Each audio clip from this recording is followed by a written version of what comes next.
And we are back. Welcome back to the Fantasy Football series, the series that I have been doing every week up until the last few game weeks, and I apologise for that. There's just not really been a good point to put in one of these videos, so I made an effort of trying to put the prediction video out yesterday, meaning that we could get the Fantasy Football video out today. So for those of you that are new around here, what I do every single week is I try and put together what I think is the best possible team for the upcoming game week. Then I challenge you guys to see if your teams can beat it. And of course, I'm also trying to offer advice to you guys for who you might potentially want to be putting in to your fantasy football teams for the upcoming game week with your transfers. So if you are new around here, that is what we do. And obviously, if you do enjoy this series and are happy to see it return, please let me know by dropping a like on the video and subscribing, because I'm going to try and commit to getting this video out as often as possible from now on, even if the fixtures do start piling up once again. So let's look at what happened with my team from last week, because even though I've not been doing the videos, I have still been making a best of team every week that you have been able to look at on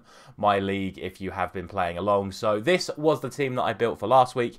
As you can see, we got 63 points. Not the best, not the worst. A couple of the teams that I went for clean sheets on, the likes of Southampton and Aston Villa, letting me down. But we got a fair few goals the other way with Rashford and Rodrigo, and thankfully Luke Shaw got a lot of points. We were justified in our decision not to pick Erling Haaland against Chelsea, which kind of worked out quite nicely.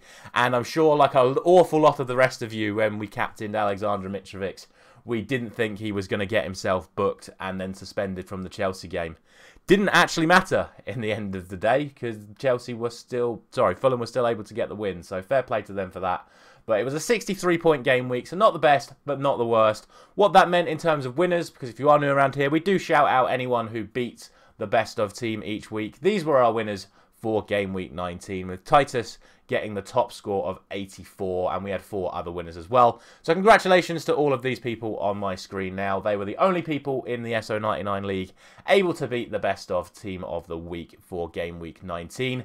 Now let's see what all of the last few weeks have done to the league table, because I know a few of you get very interested in how the league table is looking. So this is the table now. I've extended it for the video purposes now to the top 20.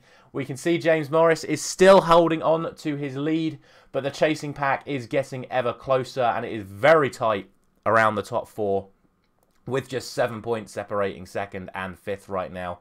My team, sadly, has still yet to make it onto the leaderboard, so my efforts of trying to claw my way back up the table haven't been quite so successful just yet, mainly because I keep putting all my best players on the bench. We had a look the other day. I've had 96 points on my substitutes bench over the course of the last 5 game weeks, so just imagine how much further up the table I would be if all of those players were actually in my main team. But that is the table. Well done to all of you that have managed to make it into the top 20 at this point of the season. And like I say, we'll keep you updated on this every single week. Now, let's look into my best of team for the upcoming game week, where there are a lot of decisions to be made around the double game week for certain big teams. So this is the team that I've gone for. I'm not going to cover it up like I used to. I want to try and get these videos out a little bit snappier. So this is the team that I've gone for. My justifications over who to go for is I've basically backed Brentford to beat Bournemouth. And just sort of looking at the players available, the real toss-up was about the goalkeeper and the defence. I'm really tempted to say that David De Gea will get the most points this week unless someone saves a penalty. I think he's going to make a fair few saves against Manchester City, even if Man United start conceding goals. And then I would back United to get the clean sheet against Crystal Palace. So I think De Gea is a good shout for this week. But I've gone for David Raya just because I don't see Bournemouth scoring against Brentford. So I think he's a guaranteed clean sheet.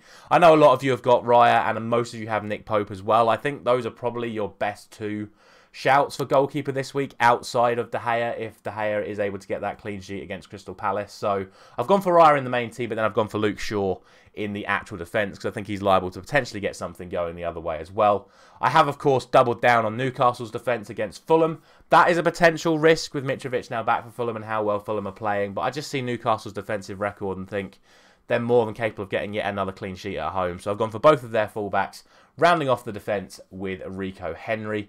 I don't particularly fancy any of the other double game week teams' defences. I think City, United, Palace and Tottenham are all liable to concede probably in both games. So it really comes down to who you think can actually get the clean sheets. And I've gone for Shaw, like I say, purely because I think the best chance of any team getting a double game week clean sheet would be Man United against Crystal Palace, and then I think Shaw is your best bet for getting something the other way. So that's why I've gone for him.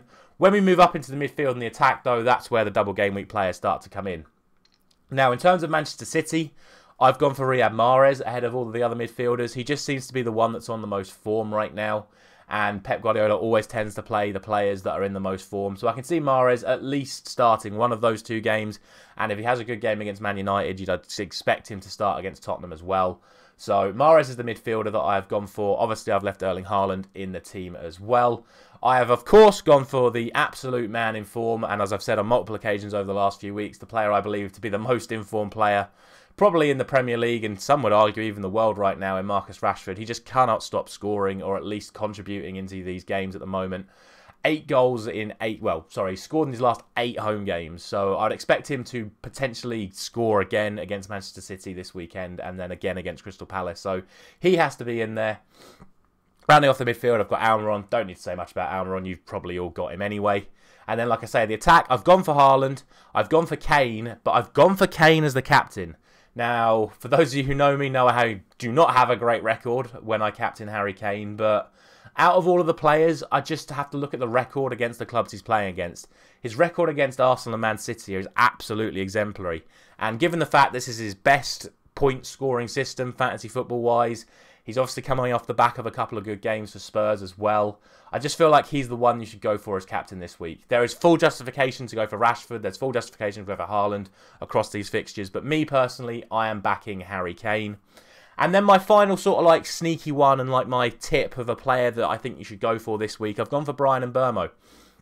I spoke about Brentford already in this video, but with Ivan Toney looking like he's still going to be injured for this one. Obviously, if Ivan Toney's fit and you've already got him in your team, don't take Toney out for Mbeumo. But I just think Mbeumo is the main threat for Brentford right now if Toney is injured. So I've gone for Mbeumo. We'll see how that one pans out. As you can see, I've put a couple of other players on the bench I think you should be looking at. Demarai Gray at home to Southampton. He seems to be Everton's best player at the moment.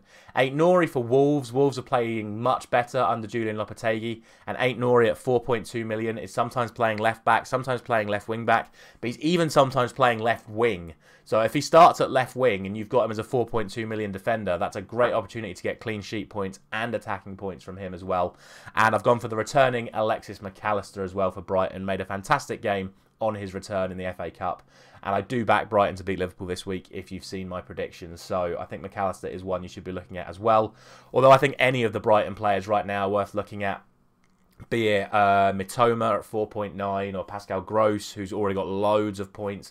Solly March is on a lot of form. And, of course, up front, you've got the youngster Ferguson, who has come in at 4.5 million and has scored in his last 2 games. So, a lot of options for you this week. This is the best of team that I have gone for. So, the only thing left to say, as always, is if you think your team has got what it takes to challenge the best of game of the week. What does that even mean? The best of game week 20 team. Let me know by joining the SO99 League or building a brand new team just to put into the league for this week. Any winning managers will be shouted in the next game week video, as you have seen in this video. As always, thank you very much for watching. I'll see you very soon.